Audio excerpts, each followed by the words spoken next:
Menuai kontroversi pada kalangan masyarakat di Indonesia mengenai negara Timor Leste yang telah merdeka dan Papua yang terus berjuang untuk memisahkan diri dari Negara Kesatuan Republik Indonesia atau NKRI. Banyak pandangan masyarakat di Indonesia yang mengatakan bahwa jika sampai Papua lepas dari Negara Kesatuan Republik Indonesia, maka orang Papua akan menyesal. Oleh karena banyak orang Papua yang akan hidup di bawah garis kemiskinan.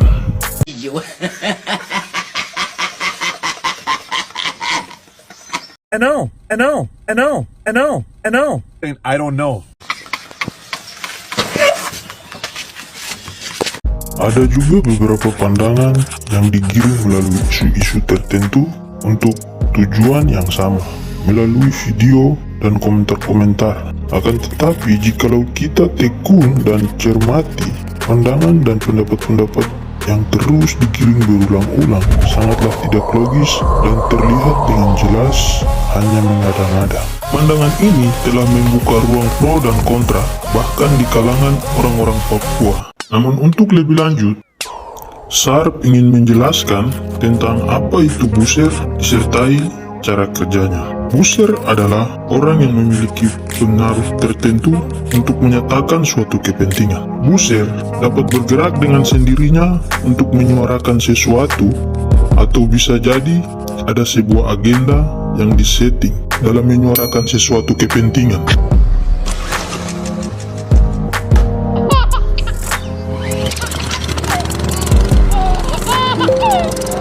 Ini dapat dilakukan secara langsung dengan identitas pribadi atau secara anonim. Buser dalam kesehariannya di sosial media bisa menjadi orang perseorangan atau kolektif yang mendukung sebuah opini dalam suatu isu.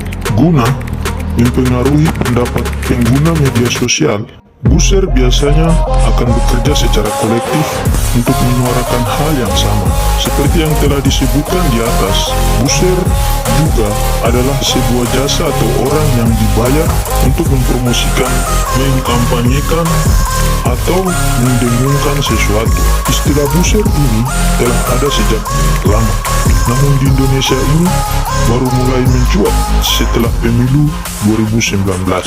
Dulunya, buser lebih sering digunakan sebagai strategi pemasaran brand atau produknya. Namun, saat ini buser dianggap sebagai suatu jasa yang memiliki kaitan dengan isu-isu politik tertentu untuk menjatuhkan kredibilitas lawan. Sarana yang paling kerap digunakan oleh para buser biasanya yang banyak dipakai pengguna, seperti Facebook, Twitter, Instagram, YouTube, dan media sosial lainnya. Dengan menggunakan buser, maka orang-orang akan lebih cepat terpapar informasi yang disampaikan. Dari sinilah kita dapat mengidentifikasi bahwa banyak orang di Indonesia yang telah terpapar dengan adanya berita propaganda dari buser-buser yang menggiring opini dalam maksud tertentu.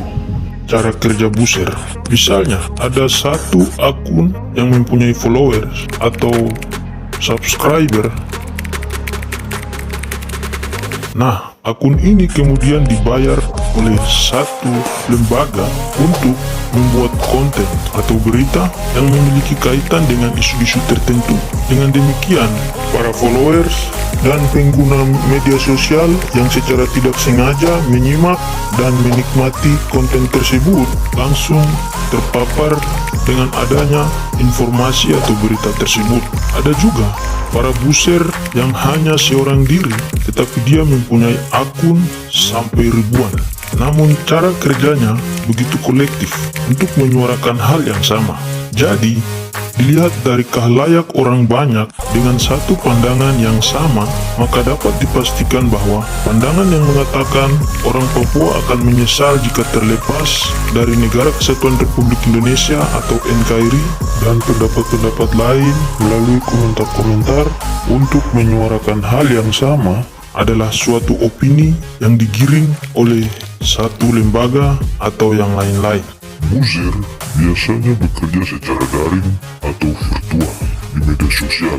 Meskipun secara virtual, namun biasanya buser sudah terorganisir dengan baik dan memiliki kemampuan masif. Kerja dari buser ini biasanya didampingi oleh kerja dari call atau Key Opinion Leader